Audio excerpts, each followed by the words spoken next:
1984 by George Orwell. Part 1. It was a bright, cold day in April, and the clocks were striking 13. Winston Smith, his chin nuzzled into his breast in an effort to escape the vile wind, slipped quickly through the glass doors of Victory Mansions, though not quickly enough to prevent a swirl of gritty dust from entering along with him. The hallway smelt of boiled cabbage and old rag mats. At one end of it, a coloured poster, too large for indoor display, had been tacked to the wall. It depicted simply an enormous face, more than a metre wide, the face of a man of about 45, with a heavy black moustache and ruggedly handsome features. Winston made for the stairs. It was no use trying the lift. Even at the best of times it was seldom working, and at present the electric current was cut off during daylight hours. It was part of the economy drive in preparation for Hate Week. The flat was 7 flights up, and Winston, who was 39 and had a varicose ulcer above his right ankle, went slowly, resting several times on the way. On each landing, opposite the lift shaft, the poster with the enormous face gazed from the wall. It was one of those pictures which are so contrived that the eyes follow you about when you move. "Big Brother is watching you," the caption beneath it ran. Inside the flat, a fruity voice was reading out a list of figures which had something to do with the production of pig iron. The voice came from an oblong metal plaque, like a dulled mirror, which formed part of the surface of the right-hand wall. Winston turned a switch, and the voice sank somewhat, though the words were still distinguishable. The instrument, the telescreen it was called, could be dimmed, but there was no way of shutting it off completely. He moved over to the window. A smallish, frail figure, the meagreness of his body merely emphasized by the blue overalls which were the uniform of the party. His hair was very fair, his face naturally sanguine, his skin roughened by coarse soap and blunt razor blades, and the cold of the winter that had just ended. Outside, even through the shut window pane, the world looked cold.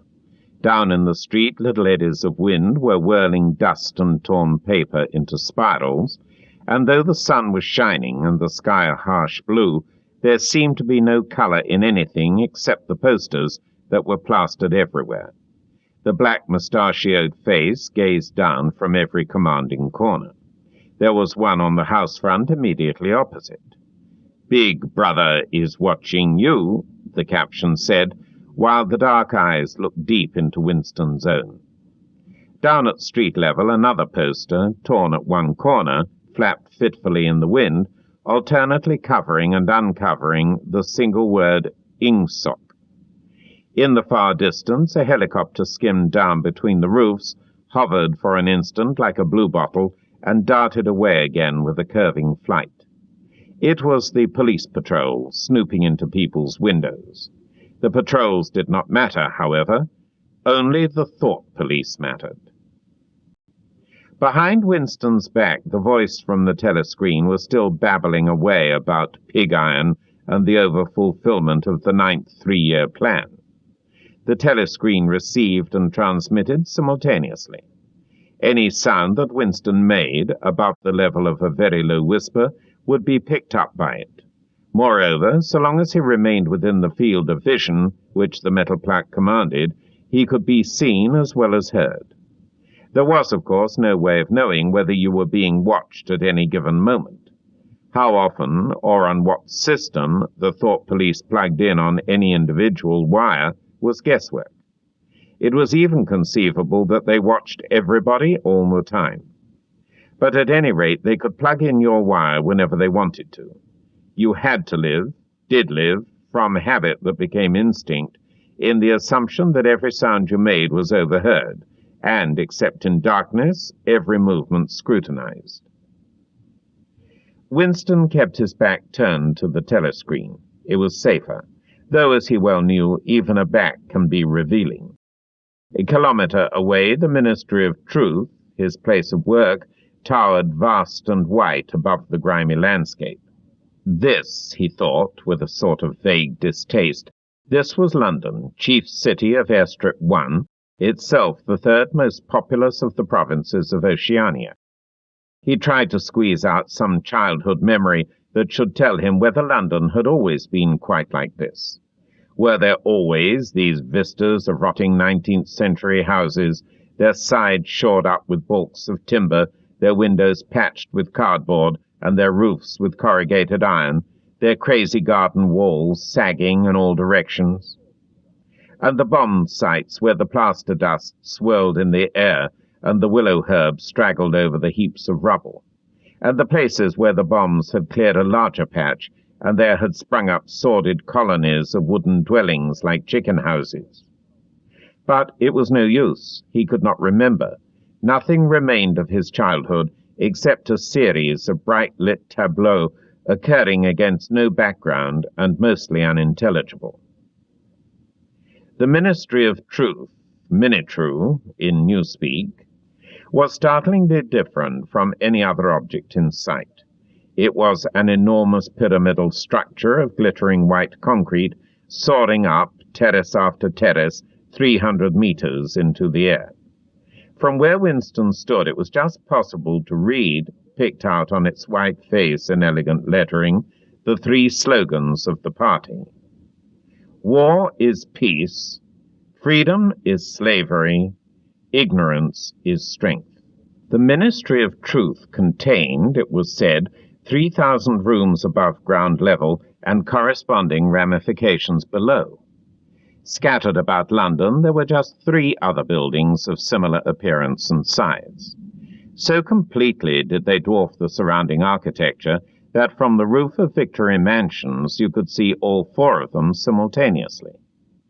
They were the homes of the 4 ministries between which the entire apparatus of government was divided. The Ministry of Truth, which concerned itself with news, entertainment, education, and the fine arts. The Ministry of Peace, which concerned itself with war. The Ministry of Love, which maintained law and order, and the Ministry of Plenty, which was responsible for economic affairs. Their names in Newspeak: Minitru, Minipax, Minilove, and Miniplenty. The Ministry of Love was the really frightening one. There were no windows in it at all. Winston had never been inside the Ministry of Love, nor within half a kilometre of it. It was a place impossible to enter except on official business, and then only by penetrating through a maze of barbed wire entanglements, steel doors, and hidden machine-gun nests. Even the streets leading up to its outer barriers were roamed by gorilla-faced guards in black uniforms, armed with jointed truncheons. Winston turned round abruptly. He had set his features into the expression of quiet optimism which it was advisable to wear when facing the telescreen. He crossed the room into the tiny kitchen. By leaving the ministry at this time of day, he had sacrificed his lunch in the canteen, and he was aware that there was no food in the kitchen except a hunk of dark-coloured bread which had got to be saved for tomorrow's breakfast. He took down from the shelf a bottle of colourless liquid with a plain white label marked Victory Gin. It gave off a sickly, oily smell as of Chinese rice spirit. Winston poured out nearly a teacupful, nerved himself for a shock, and gulped it down like a dose of medicine. Instantly his face turned scarlet and the water ran out of his eyes. The stuff was like nitric acid, and moreover, in swallowing it, one had the sensation of being hit on the back of the head with a rubber club. The next moment, however, the burning in his belly died down, and the world began to look more cheerful. He took a cigarette from a crumpled packet marked Victory Cigarettes, and incautiously held it upright, whereupon the tobacco fell out onto the floor. With the next he was more successful. He went back to the living room and sat down at a small table that stood to the left of the telescreen. From the table drawer he took out a penholder, a bottle of ink, and a thick quarto-sized blank book with a red back and a marbled cover. For some reason the telescreen in the living room was in an unusual position. Instead of being placed, as was normal, in the end wall, where it could command the whole room, it was in the longer wall, opposite the window. To one side of it there was a shallow alcove in which Winston was now sitting, and which, when the flats were built, had probably been intended to hold bookshelves. By sitting in the alcove and keeping well back, Winston was able to remain outside the range of the telescreen, so far as sight went. He could be heard, of course, but so long as he stayed in his present position, he could not be seen. It was partly the unusual geography of the room that had suggested to him the thing that he was now about to do. But it had also been suggested by the book that he had just taken out of the drawer. It was a peculiarly beautiful book. Its smooth, creamy paper, a little yellowed by age, was of a kind that had not been manufactured for at least 40 years past. He could guess, however, that the book was much older than that. He had seen it lying in the window of a frowsy little junk shop in a slummy quarter of the town, just what quarter he did not now remember, and had been stricken immediately by an overwhelming desire to possess it. Party members were supposed not to go into ordinary shops. Dealing on the free market, it was called, but the rule was not strictly kept because there were various things, such as shoelaces and razor blades, which it was impossible to get hold of in any other way. He had given a quick glance up and down the street, and then had slipped inside and bought the book for $2.50. At the time he was not conscious of wanting it for any particular purpose. He had carried it guiltily home in his briefcase. Even with nothing written in it, it was a compromising possession. The thing that he was about to do was to open a diary. This was not illegal. Nothing was illegal, since there were no longer any laws. But if detected, it was reasonably certain that it would be punished by death, or at least by 25 years in a forced labor camp. Winston fitted a nib into the penholder and sucked it to get the grease off. The pen was an archaic instrument, seldom used even for signatures, and he had procured one, furtively and with some difficulty, simply because of a feeling that the beautiful creamy paper deserved to be written on with a real nib instead of being scratched with an ink pencil. Actually, he was not used to writing by hand. Apart from very short notes, it was usual to dictate everything into the speakwrite, which of course was impossible for his present purpose. He dipped the pen into the ink and then faltered for just a second. A tremor had gone through his bowels. To mark the paper was the decisive act. In small, clumsy letters he wrote, April the 4th, 1984. He sat back. A sense of complete helplessness had descended upon him. To begin with, he did not know with any certainty that this was 1984. It must be round about that date, since he was fairly sure that his age was 39, and he believed that he had been born in 1944 or 1945. But it was never possible nowadays to pin down any date within a year or two. For whom, it suddenly occurred to him to wonder, was he writing this diary? For the future, for the unborn. His mind hovered for a moment round the doubtful date on the page, and then fetched up with a bump against the newspeak word doublethink. For the first time, the magnitude of what he had undertaken came home to him.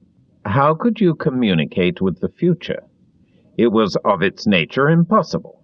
Either the future would resemble the present, in which case it would not listen to him, or it would be different from it, and his predicament would be meaningless. For some time he sat gazing stupidly at the paper. The telescreen had changed over to strident military music. It was curious that he seemed not merely to have lost the power of expressing himself, but even to have forgotten what it was that he had originally intended to say. For weeks past he had been making ready for this moment, and it had never crossed his mind that anything would be needed except courage. The actual writing would be easy. All he had to do was to transfer to paper the interminable restless monologue that had been running inside his head, literally for years. At this moment, however, even the monologue had dried up. Moreover, his varicose ulcer had begun itching unbearably. He dared not scratch it, because if he did so, it always became inflamed. The seconds were ticking by. He was conscious of nothing except the blankness of the page in front of him, the itching of the skin above his ankle, the blaring of the music, and a slight booziness caused by the gin. Suddenly he began writing in sheer panic, only imperfectly aware of what he was writing down. His small but childish handwriting straggled up and down the page, shedding first its capital letters, and finally even its full stops. April the 4th, 1984. Last night to the flicks. All war films. One very good one of a ship full of refugees being bombed somewhere in the Mediterranean. Audience much amused by shots of a great, huge, fat man trying to swim away with a helicopter after him. First you saw him wallowing along in the water like a porpoise, then you saw him through the helicopter's gun sights, then he was full of holes and the sea round him turned pink, and he sank as suddenly as though the holes had let in the water. Audience shouting with laughter when he sank. Then you saw a lifeboat full of children with a helicopter hovering over it. There was a middle-aged woman, might have been a Jewess, sitting up in the bow with a little boy about 3 years old in her arms. Little boy screaming with fright and hiding his head between her breasts, as if he was trying to burrow right into her, and the woman putting her arms round him and comforting him, although she was blue with fright herself. All the time covering him up as much as possible, as if she thought her arms could keep the bullets off him. Then the helicopter planted a 20-kilo bomb in among them, terrific flash, and the boat went all to matchwood. Then there was a wonderful shot of a child's arm going up, up, up, right up into the air. A helicopter with a camera in its nose must have followed it up, and there was a lot of applause from the party seats. But a woman down in the prole part of the house suddenly started kicking up a fuss and shouting that they didn't ought to have showed it, not in front of the kids, they didn't. It ain't right, not in front of kids, it ain't. Until the police turned her out. I don't suppose anything happened to her. Nobody cares what the proles say. Typical prole reaction. They never... Winston stopped writing, partly because he was suffering from cramp. He did not know what had made him pour out this stream of rubbish. But the curious thing was that while he was doing so, a totally different memory had clarified itself in his mind, to the point where he almost felt equal to writing it down. It was, he now realized, because of this other incident that he had suddenly decided to come home and begin the diary today. It had happened that morning at the ministry, if anything so nebulous could be said to happen. It was nearly 1100, and in the records department where Winston worked, they were dragging the chairs out of the cubicles and grouping them in the center of the hall, opposite the big telescreen, in preparation for the 2 minutes hate. Winston was just taking his place in one of the middle rows when two people whom he knew by sight, but had never spoken to, came unexpectedly into the room. One of them was a girl whom he often passed in the corridors. He did not know her name, but he knew that she worked in the fiction department. Presumably, since he had sometimes seen her with oily hands and carrying a spanner, she had some mechanical job on one of the novel-writing machines. She was a bold-looking girl of about 27, with thick dark hair, a freckled face, and swift athletic movements. A narrow scarlet sash, emblem of the Junior Anti-Sex League, was wound several times round the waist of her overalls, just tightly enough to bring out the shapeliness of her hips. Winston had disliked her from the very first moment of seeing her. He knew the reason. It was because of the atmosphere of hockey fields and cold baths and community hikes and general clean-mindedness which she managed to carry about with her.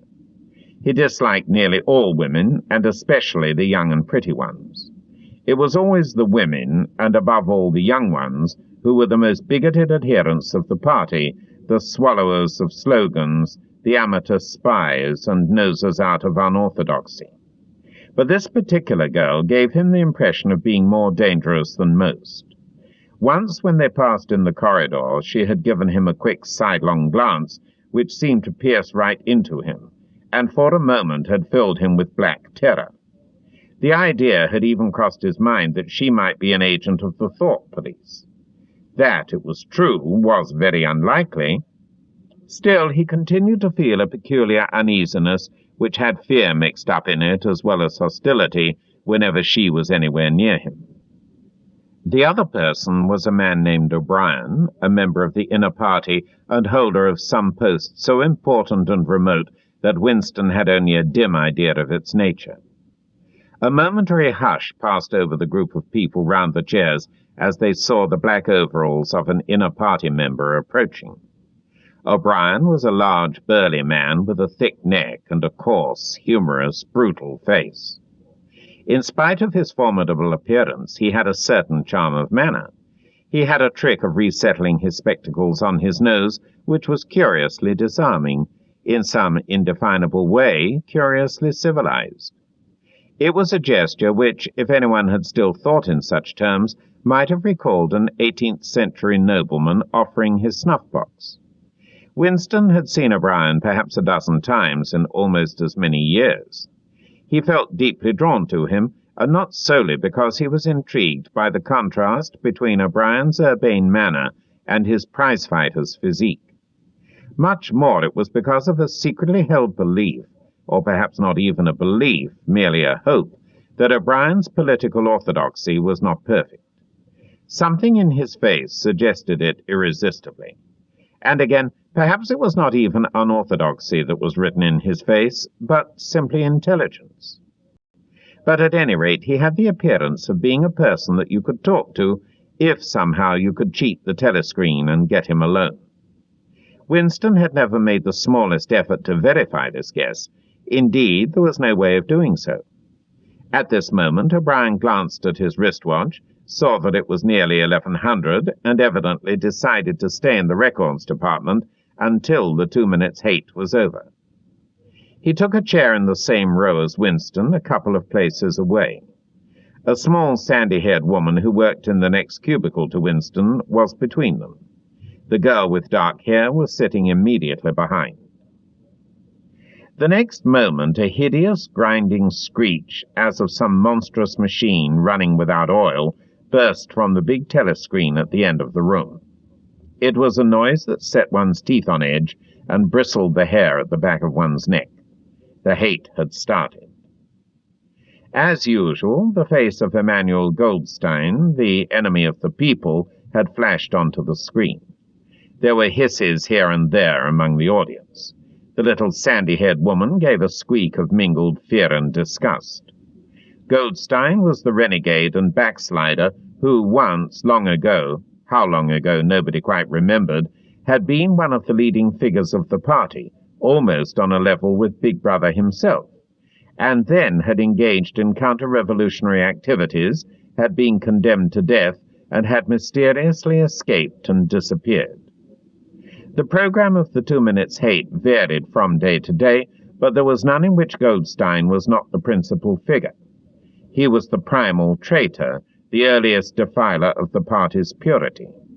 All subsequent crimes against the party, all treacheries, acts of sabotage, heresies, deviations, sprang directly out of his teaching.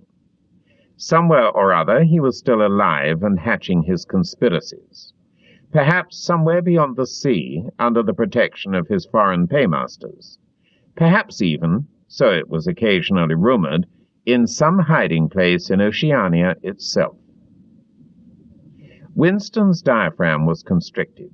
He could never see the face of Goldstein without a painful mixture of emotions. It was a lean Jewish face with a great fuzzy aureole of white hair and a small goatee beard. A clever face, and yet somehow inherently despicable, with a kind of senile silliness in the long, thin nose, near the end of which a pair of spectacles was perched. It resembled the face of a sheep, and the voice, too, had a sheep-like quality. Goldstein was delivering his usual venomous attack upon the doctrines of the party, an attack so exaggerated and perverse that a child should have been able to see through it, and yet just plausible enough to fill one with an alarmed feeling that other people, less level-headed than oneself, might be taken in by it. He was abusing Big Brother. He was denouncing the dictatorship of the party.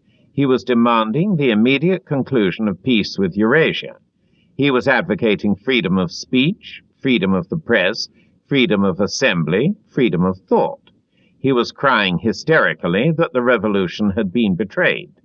And all this in rapid polysyllabic speech, which was a sort of parody of the habitual style of the orators of the party, and even contained newspeak words. More newspeak words, indeed, than any party member would normally use in real life.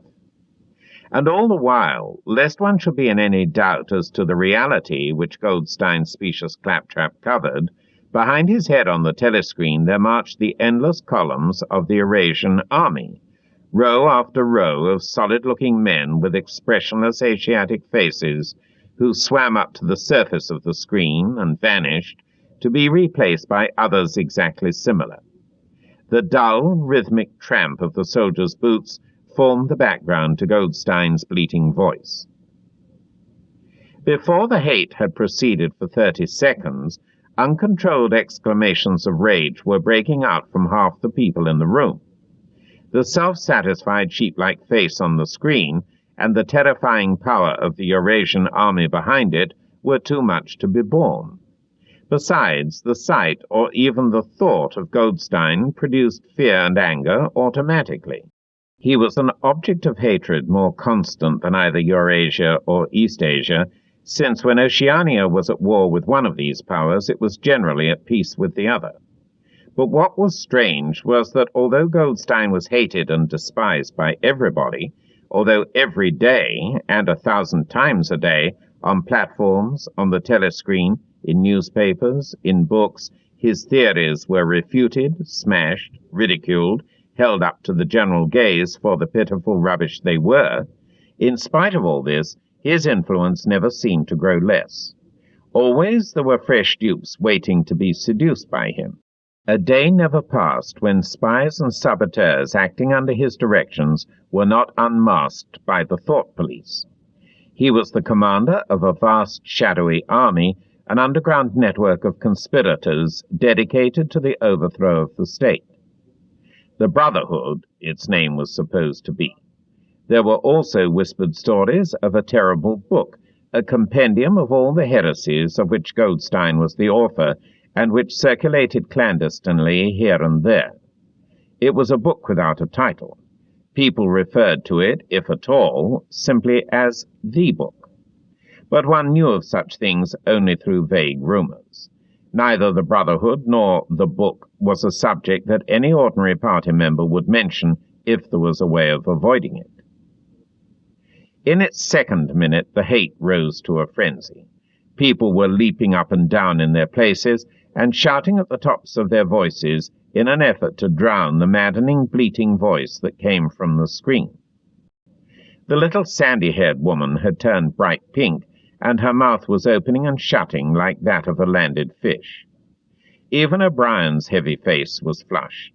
He was sitting very straight in his chair, his powerful chest swelling and quivering as though he was standing up to the assault of a wave. The dark-haired girl behind Winston had begun crying out, "Swine! Swine! Swine!" And suddenly she picked up a heavy newspeak dictionary and flung it at the screen. It struck Goldstein's nose and bounced off. The voice continued inexorably. In a lucid moment, Winston found that he was shouting with the others and kicking his heel violently against the rung of his chair. The horrible thing about the 2 minutes hate was not that one was obliged to act a part, but that it was impossible to avoid joining in. Within 30 seconds, any pretense was always unnecessary. A hideous ecstasy of fear and vindictiveness, a desire to kill, to torture, to smash faces in with a sledgehammer, seemed to flow through the whole group of people like an electric current, turning one, even against one's will, into a grimacing, screaming lunatic.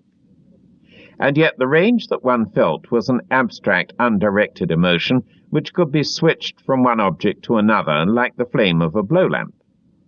Thus, at one moment, Winston's hatred was not turned against Goldstein at all, but, on the contrary, against Big Brother, the party, and the thought police. And at such moments his heart went out to the lonely, derided heretic on the screen, sole guardian of truth and sanity in a world of lies. And yet, the very next instant, he was at one with the people about him, and all that was said of Goldstein seemed to him to be true. At those moments, his secret loathing of Big Brother changed into adoration, and Big Brother seemed to tower up, an invincible, fearless protector, standing like a rock against the hordes of Asia. And Goldstein, in spite of his isolation, his helplessness, and the doubt that hung about his very existence, seemed like some sinister enchanter, capable by the mere power of his voice of wrecking the structure of civilization.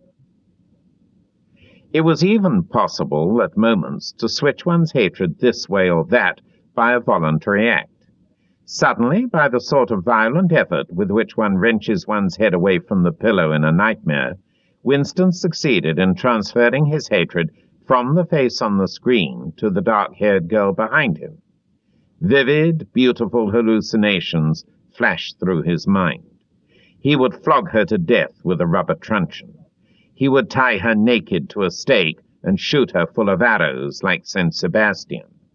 He would ravish her and cut her throat at the moment of climax. Better than before, moreover, he realized why it was that he hated her. He hated her because she was young and pretty and sexless, because he wanted to go to bed with her and would never do so, because round her sweet supple waist, which seemed to ask you to encircle it with your arm, there was only the odious scarlet sash, aggressive symbol of chastity. The hate rose to its climax. The voice of Goldstein had become an actual sheep's bleat, and for an instant the face changed into that of a sheep. Then the sheep face melted into the figure of a Eurasian soldier, who seemed to be advancing, huge and terrible, his submachine gun roaring, and seemed to spring out of the surface of the screen, so that some of the people in the front row actually flinched backwards in their seats. But in the same moment, drawing a deep sigh of relief from everybody, the hostile figure melted into the face of Big Brother, black-haired, black-mustachioed, full of power and mysterious calm, and so vast that it almost filled up the screen. Nobody heard what Big Brother was saying. It was merely a few words of encouragement, the sort of words that are uttered in the din of battle, not distinguishable individually, but restoring confidence by the fact of being spoken. Then the face of Big Brother faded away again, and instead the three slogans of the party stood out in bold capitals. War is peace. Freedom is slavery. Ignorance is strength. But the face of Big Brother seemed to persist for several seconds on the screen, as though the impact that it had made on everyone's eyeballs were too vivid to wear off immediately. The little sandy-haired woman had flung herself forward over the back of the chair in front of her. With a tremulous murmur that sounded like, "My Saviour," she extended her arms towards the screen. Then she buried her face in her hands. It was apparent that she was uttering a prayer. At this moment, the entire group of people broke into a deep, slow, rhythmical chant of "Be, be, be, be, be, be," over and over again, very slowly, with a long pause between the first "be" and the second, a heavy, murmurous sound, somehow curiously savage, in the background of which one seemed to hear the stamp of naked feet and the throbbing of tom-toms. For perhaps as much as 30 seconds they kept it up. It was a refrain that was often heard in moments of overwhelming emotion. Partly it was a sort of hymn to the wisdom and majesty of Big Brother, but still more it was an act of self-hypnosis, a deliberate drowning of consciousness by means of rhythmic noise. Winston's entrails seemed to grow cold. In the 2 minutes' hate, he could not help sharing in the general delirium, but this subhuman chanting of "Be, be, be, always filled him with horror. Of course, he chanted with the rest, it was impossible to do otherwise. To dissemble your feelings, to control your face, to do what everyone else was doing was an instinctive reaction. But there was a space of a couple of seconds during which the expression in his eyes might conceivably have betrayed him. And it was exactly at this moment that the significant thing happened, if indeed it did happen. Momentarily he caught O'Brien's eye. O'Brien had stood up. He had taken off his spectacles and was in the act of resettling them on his nose with his characteristic gesture. But there was a fraction of a second when their eyes met, and for as long as it took to happen, Winston knew, yes, he knew, that O'Brien was thinking the same thing as himself. An unmistakable message had passed. It was as though their two minds had opened, and the thoughts were flowing from one into the other through their eyes. "I am with you," O'Brien seemed to be saying to him. "I know precisely what you are feeling. I know all about your contempt, your hatred, your disgust. But don't worry, I am on your side." And then the flash of intelligence was gone, and O'Brien's face was as inscrutable as everybody else's. That was all, and he was already uncertain whether it had happened. Such incidents never had any sequel. All that they did was to keep alive in him the belief or hope that others besides himself were the enemies of the party. Perhaps the rumors of vast underground conspiracies were true after all. Perhaps the Brotherhood really existed. It was impossible, in spite of the endless arrests and confessions and executions, to be sure that the Brotherhood was not simply a myth. Some days he believed in it, some days not. There was no evidence, only fleeting glimpses that might mean anything or nothing. Snatches of overheard conversation, faint scribbles on lavatory walls, once even, when two strangers met, a small movement of the hands which had looked as though it might be a signal of recognition. It was all guesswork. Very likely he had imagined everything. He had gone back to his cubicle without looking at O'Brien again. The idea of following up their momentary contact hardly crossed his mind. It would have been inconceivably dangerous even if he had known how to set about doing it. For a second, 2 seconds, they had exchanged an equivocal glance, and that was the end of the story. But even that was a memorable event in the locked loneliness in which one had to live. Winston roused himself and sat up straighter. He let out a belch. The gin was rising from his stomach. His eyes refocused on the page. He discovered that while he sat helplessly musing, he had also been writing, as though by automatic action. And it was no longer the same cramped, awkward handwriting as before. His pen had slid voluptuously over the smooth paper, printing in large, neat capitals. "Down with Big Brother. Down with Big Brother. Down with Big Brother. Down with Big Brother. Down with Big Brother." Over and over again, filling half a page. He could not help feeling a twinge of panic. It was absurd, since the writing of those particular words was not more dangerous than the initial act of opening the diary. But for a moment he was tempted to tear out the spoiled pages and abandon the enterprise altogether. He did not do so, however, because he knew that it was useless. Whether he wrote "Down with Big Brother," or whether he refrained from writing it, made no difference.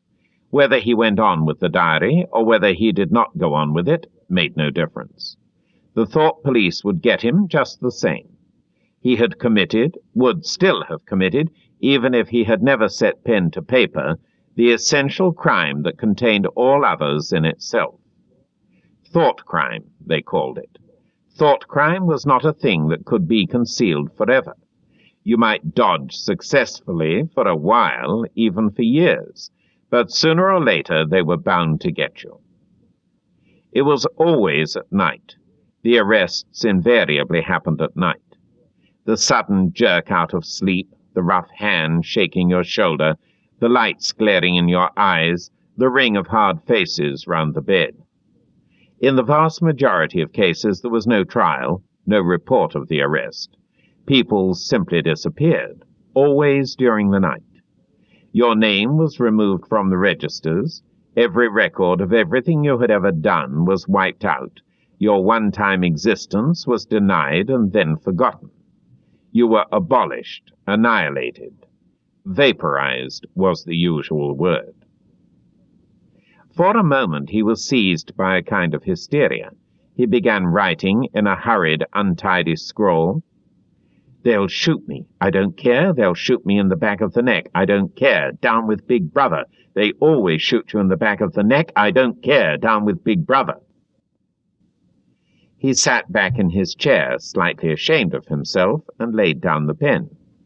The next moment he started violently. There was a knocking at the door. Already? He sat as still as a mouse, in the futile hope that whoever it was might go away after a single attempt.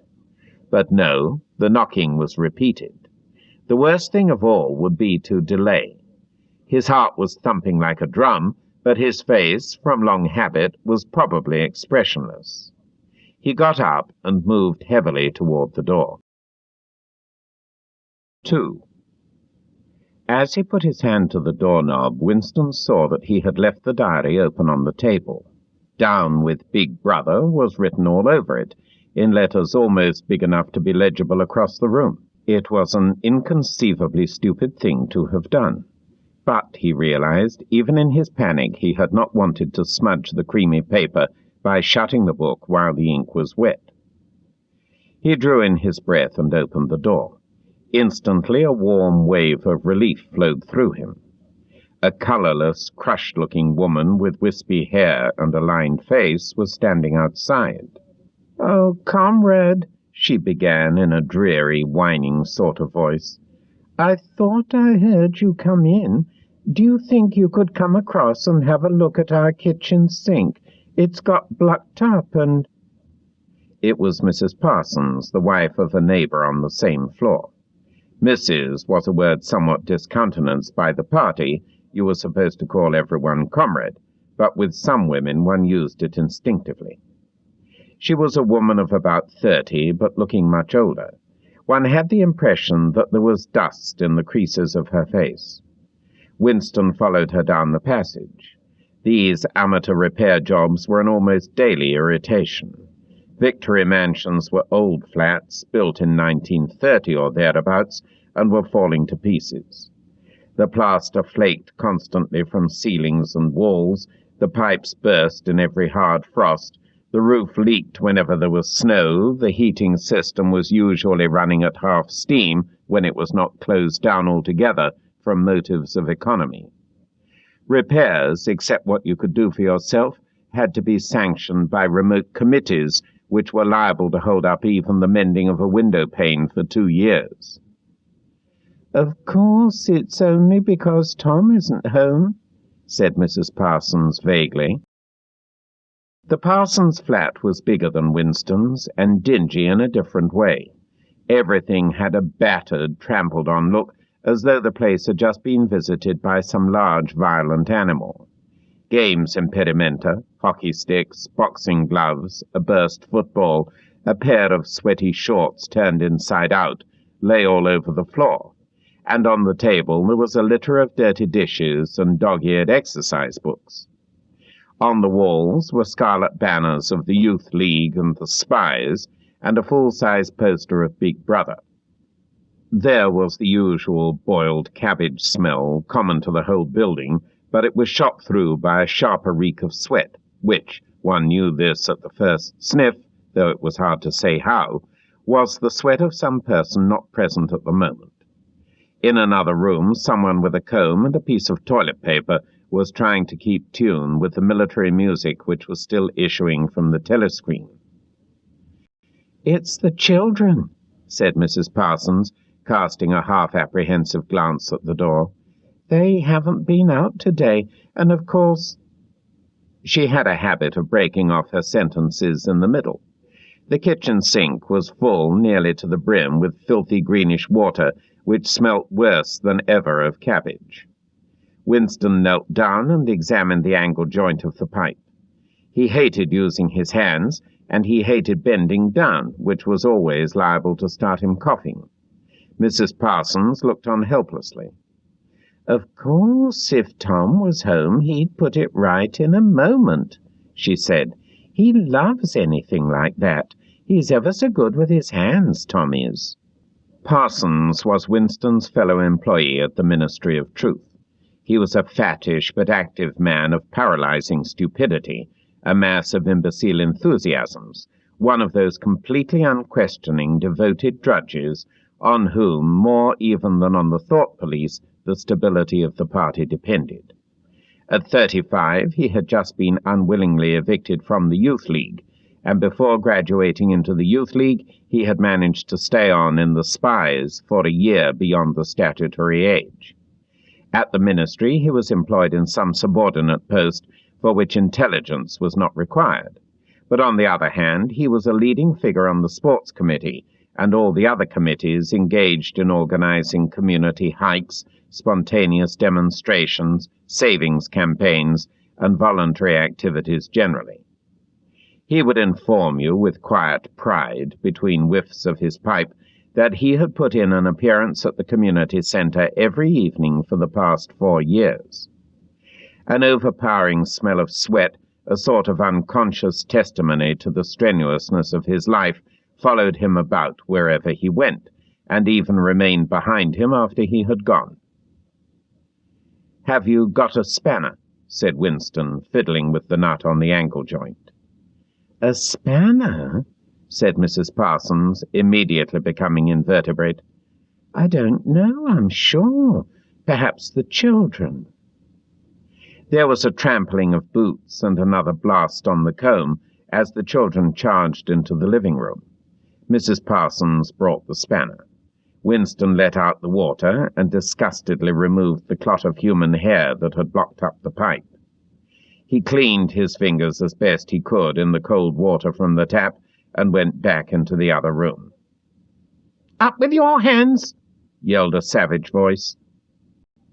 A handsome, tough-looking boy of 9 had popped up from behind the table and was menacing him with a toy automatic pistol, while his small sister, about 2 years younger, made the same gesture with a fragment of wood. Both of them were dressed in the blue shorts, grey shirts, and red neckerchiefs, which were the uniform of the Spies. Winston raised his hands above his head, but with an uneasy feeling, so vicious was the boy's demeanour, that it was not altogether a game. "You're a traitor," yelled the boy. "You're a thought criminal. You're a Eurasian spy. I'll shoot you. I'll vaporize you. I'll send you to the salt mines." Suddenly they were both leaping round him, shouting, "Traitor!" and "Thought criminal!" the little girl imitating her brother in every movement. It was somehow slightly frightening, like the gambling of tiger cubs, which will soon grow up into man-eaters.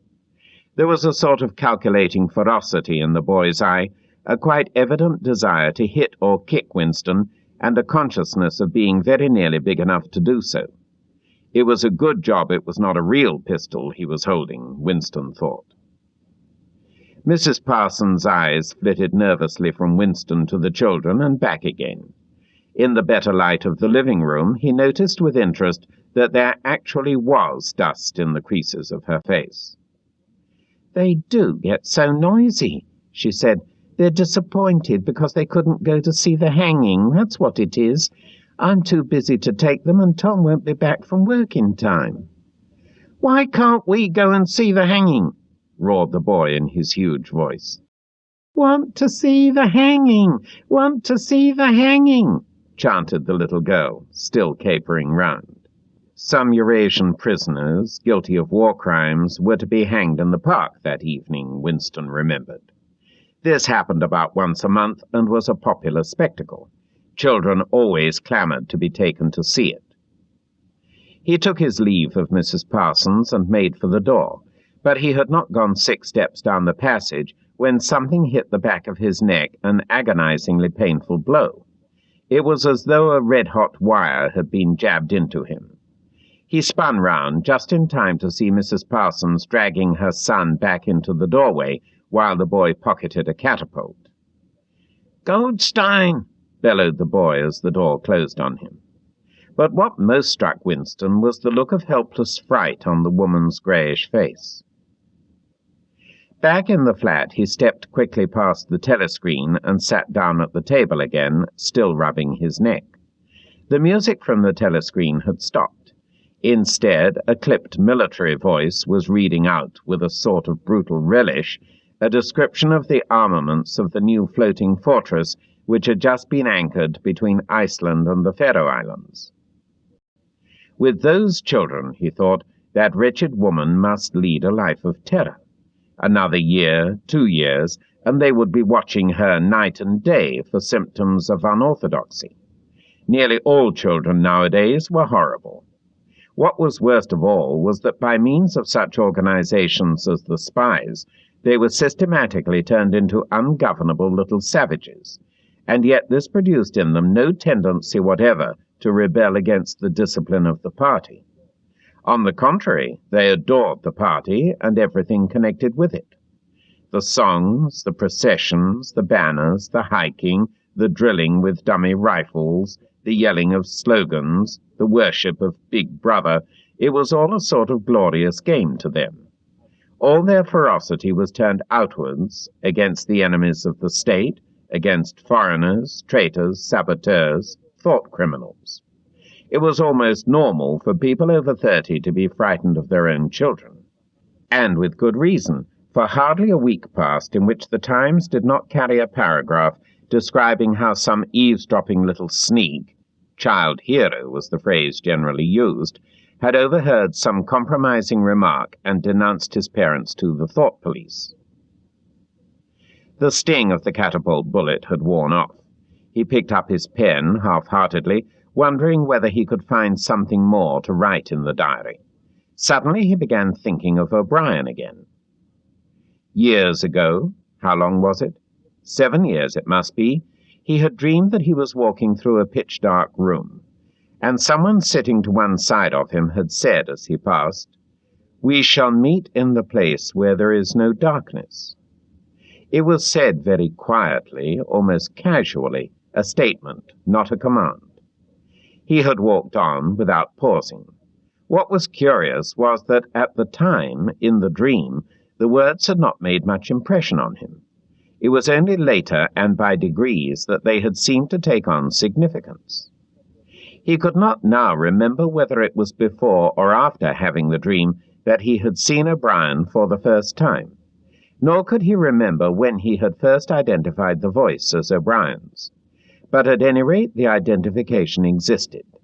It was O'Brien who had spoken to him out of the dark. Winston had never been able to feel sure, even after this morning's flash of the eyes it was still impossible to be sure, whether O'Brien was a friend or an enemy. Nor did it even seem to matter greatly. There was a link of understanding between them more important than affection or partisanship.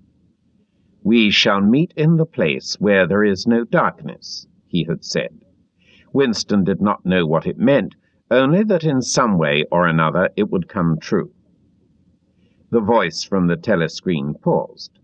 A trumpet call, clear and beautiful, floated into the stagnant air. The voice continued raspingly. "Attention! Your attention, please! A news flash has this moment arrived from the Malabar front. Our forces in South India have won a glorious victory. I am authorized to say that the action we are now reporting may well bring the war within measurable distance of its end. Here is the news flash." Bad news coming, thought Winston, and sure enough, following on a gory description of the annihilation of a Eurasian army with stupendous figures of killed and prisoners, came the announcement that, as from next week, the chocolate ration would be reduced from 30 grams to 20. Winston belched again. The gin was wearing off, leaving a deflated feeling. The telescreen, perhaps to celebrate the victory, perhaps to drown the memory of the lost chocolate, crashed into "Oceana, 'tis for thee." You were supposed to stand to attention. However, in his present position he was invisible. Oceana, 'Tis for Thee gave way to lighter music. Winston walked over to the window, keeping his back to the telescreen. The day was still cold and clear. Somewhere far away a rocket bomb exploded with a dull, reverberating roar. About 20 or 30 of them a week were falling on London at present. Down in the street the wind flapped the torn poster to and fro, and the word Ingsoc fitfully appeared and vanished. Ingsoc, the sacred principles of Ingsoc. Newspeak, doublethink, the mutability of the past. He felt as though he were wandering in the forests of the sea bottom, lost in a monstrous world where he himself was the monster. He was alone. The past was dead, the future was unimaginable. What certainty had he that a single human creature now living was on his side? And what way of knowing that the dominion of the party would not endure forever? Like an answer, the 3 slogans on the white face of the Ministry of Truth came back to him. War is peace, freedom is slavery, ignorance is strength. He took a 25-cent piece out of his pocket. There, too, in tiny clear lettering, the same slogans were inscribed, and on the other face of the coin, the head of Big Brother.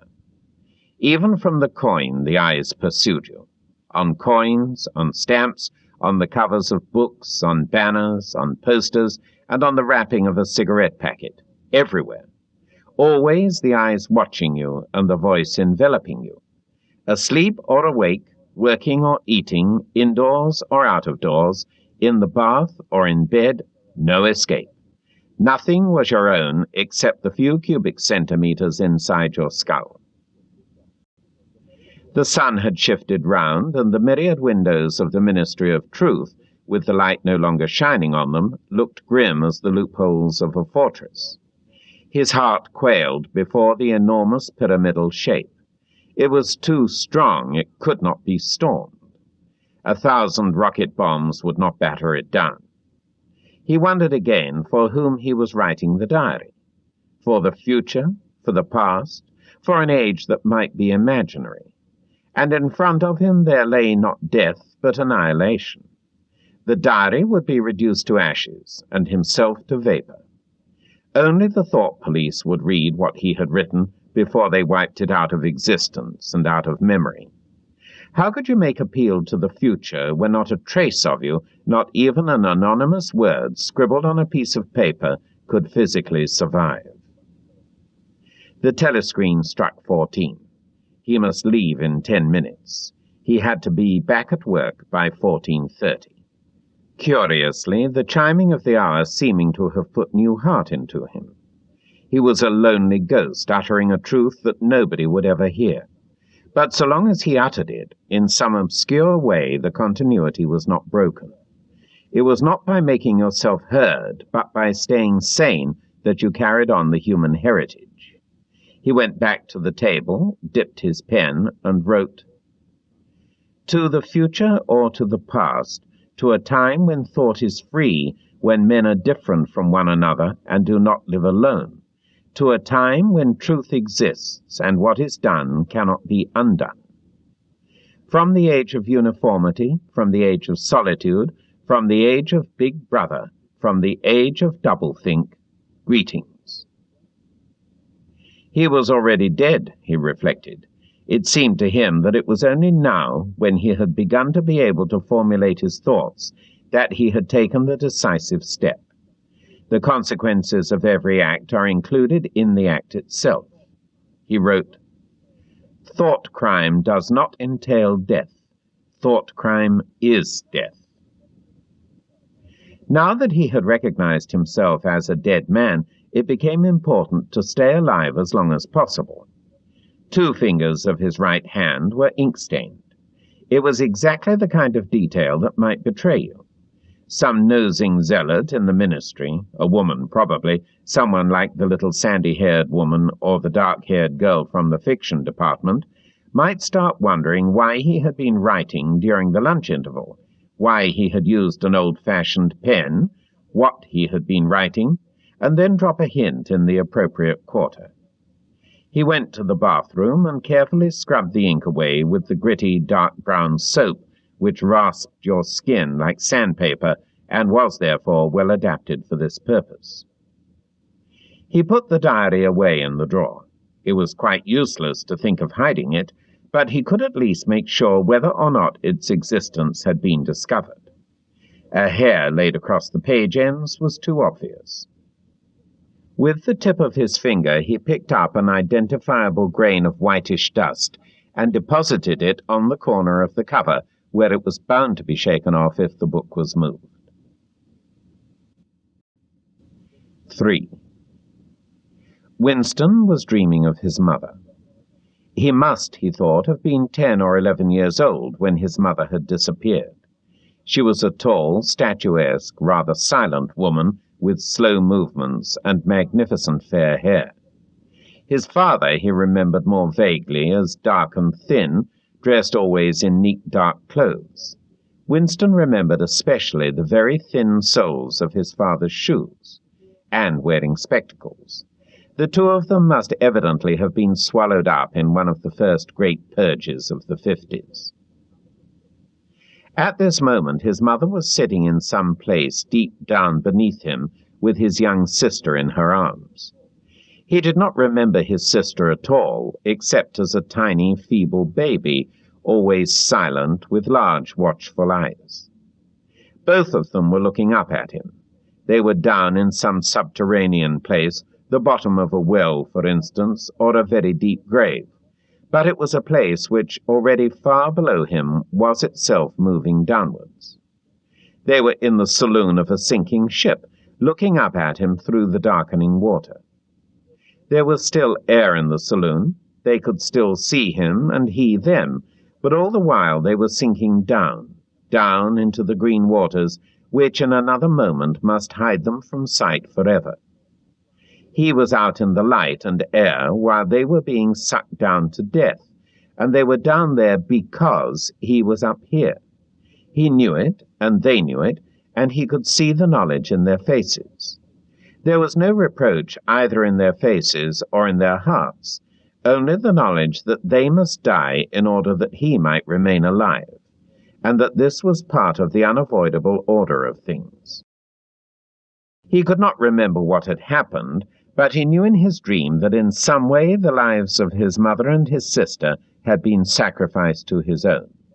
It was one of those dreams which, while retaining the characteristic dream scenery, are a continuation of one's intellectual life, and in which one becomes aware of facts and ideas which still seem new and valuable after one is awake. The thing that now suddenly struck Winston was that his mother's death, nearly 30 years ago, had been tragic and sorrowful in a way that was no longer possible. Tragedy, he perceived, belonged to the ancient time, to a time when there was still privacy, love, and friendship, and when the members of a family stood by one another without needing to know the reason. His mother's memory tore at his heart because she had died loving him when he was too young and selfish to love her in return, and because somehow, he did not remember how, she had sacrificed herself to a conception of loyalty that was private and unalterable. Such things, he saw, could not happen today.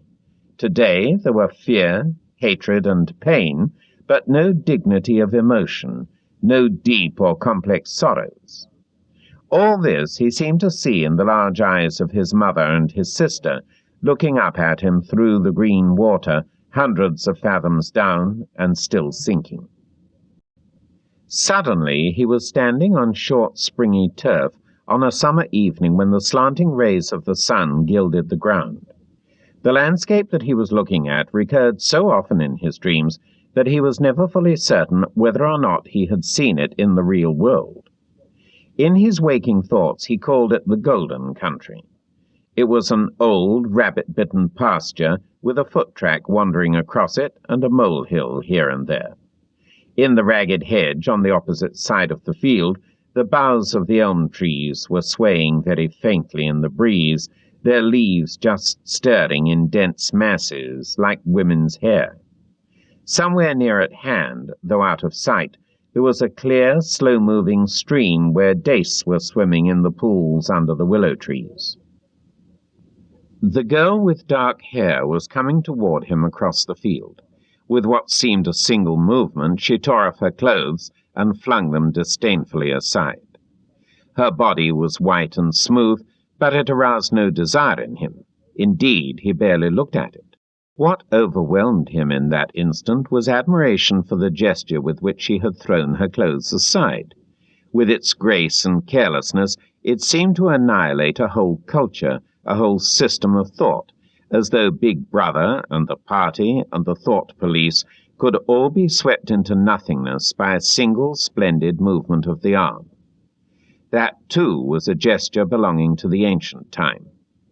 Winston woke up with the word Shakespeare on his lips.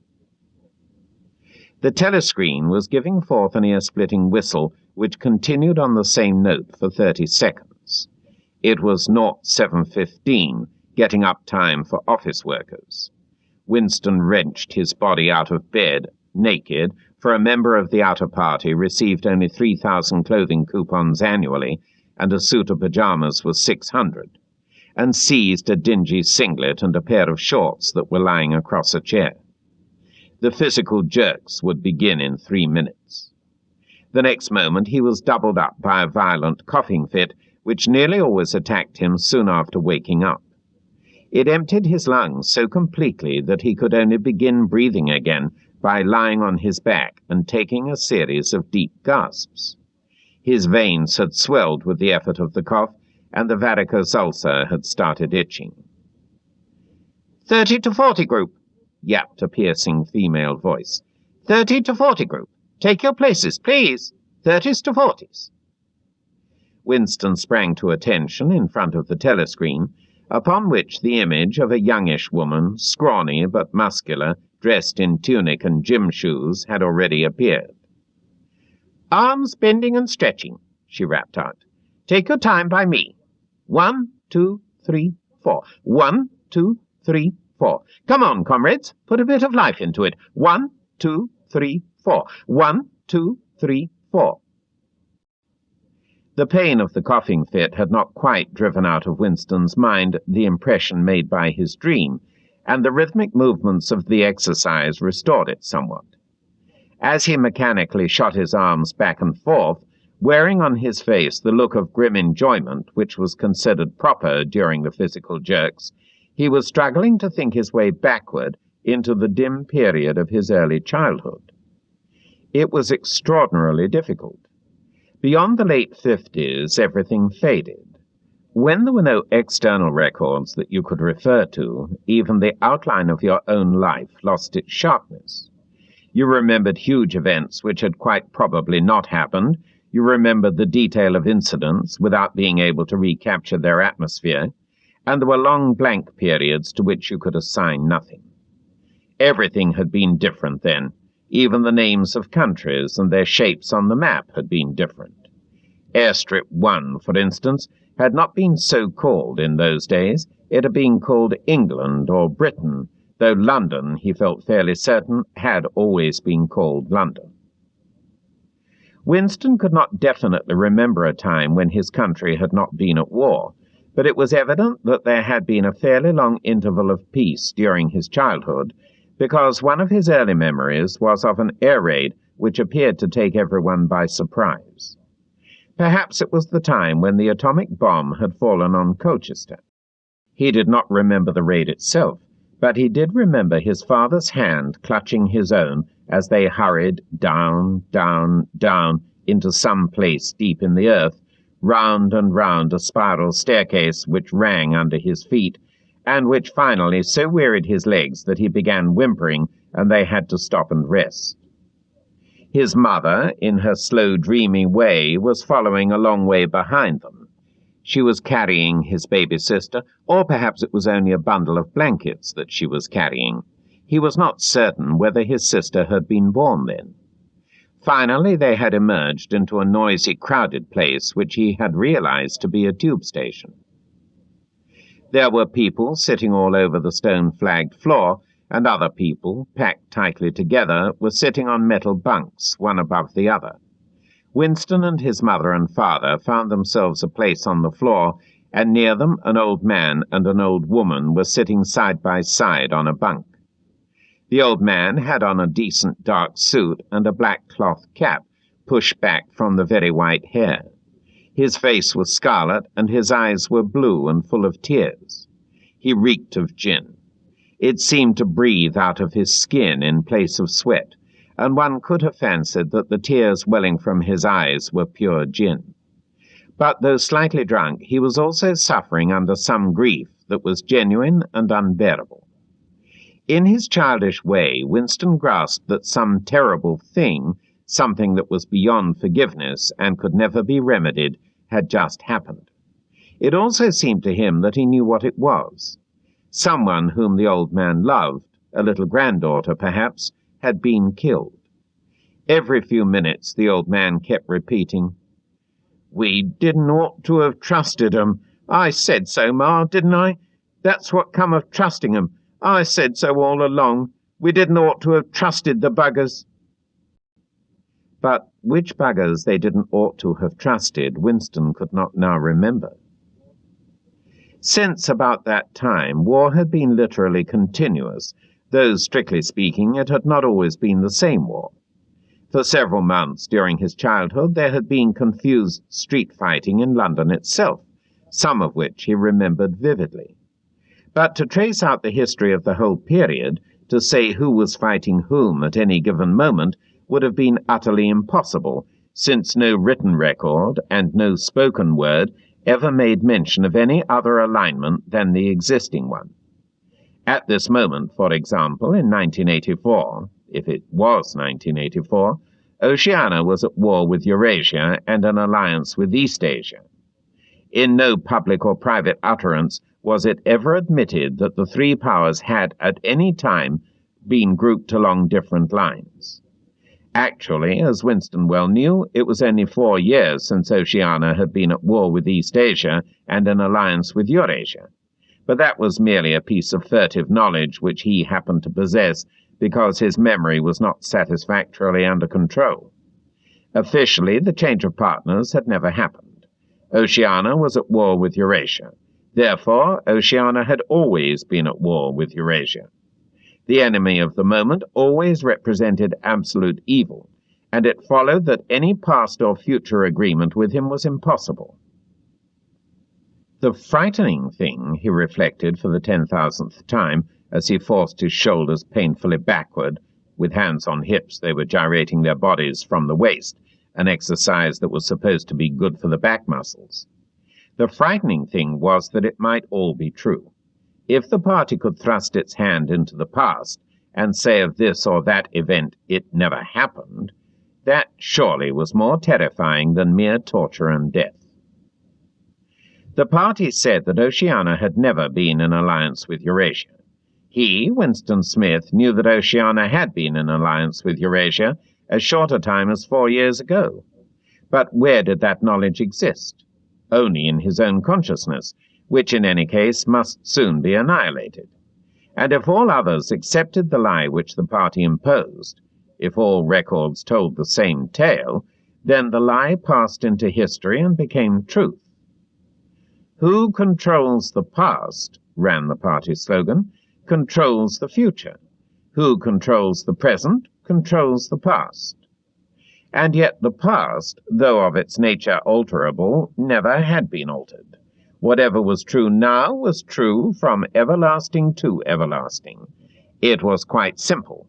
All that was needed was an unending series of victories over your own memory. Reality control, they called it. In newspeak, doublethink. "Stand easy," barked the instructress, a little more genially. Winston sank his arms to his sides and slowly refilled his lungs with air. His mind slid away into the labyrinthine world of doublethink. To know and not to know, to be conscious of complete truthfulness while telling carefully constructed lies, to hold simultaneously two opinions which cancelled out, knowing them to be contradictory and believing in both of them, to use logic against logic, to repudiate morality while laying claim to it, to believe that democracy was impossible and that the party was the guardian of democracy, to forget whatever it was necessary to forget, then to draw it back into memory again at the moment when it was needed, and then promptly to forget it again, and above all, to apply the same process to the process itself. That was the ultimate subtlety. Consciously to induce unconsciousness, and then once again to become unconscious of the act of hypnosis you had just performed. Even to understand the word doublethink involved the use of doublethink. The instructress had called them to attention again. "And now let's see which of us can touch our toes," she said enthusiastically. "Right over from the hips, please, comrades. 1, 2, 1, 2. Winston loathed this exercise, which sent shooting pains all the way from his heels to his buttocks, and often ended by bringing on another coughing fit. The half-pleasant quality went out of his meditations. The past, he reflected, had not merely been altered, it had been actually destroyed. For how could you establish even the most obvious fact when there existed no record outside your own memory? He tried to remember in what year he had first heard mention of Big Brother. He thought it must have been at some time in the 60s, but it was impossible to be certain. In the party histories, of course, Big Brother figured as the leader and guardian of the revolution since its very earliest days. His exploits had been gradually pushed backwards in time until already they extended into the fabulous world of the 40s and the 30s, when the capitalists in their strange cylindrical hats still rode through the streets of London in great gleaming motor cars or horse carriages with glass sides. There was no knowing how much of this legend was true and how much invented. Winston could not even remember at what date the party itself had come into existence. He did not believe he had ever heard the word ingsoc before 1960, but it was possible that in its old-speak form, English socialism, that is to say, it had been current earlier. Everything melted into mist. Sometimes, indeed, you could put your finger on a definite lie. It was not true, for example, as was claimed in the party history books, that the party had invented airplanes. He remembered airplanes since his earliest childhood. But you could prove nothing. There was never any evidence. Just once in his whole life he had held in his hands unmistakable documentary proof of the falsification of a historical fact. And on that occasion... "Smith!" screamed the shrewish voice from the telescreen. 6079 Smith, W. Yes, you. Bend lower, please. You can do better than that. You're not trying. Lower, please. That's better, comrade. Now stand at ease, the whole squad, and watch me. This book is continued on Disc 2.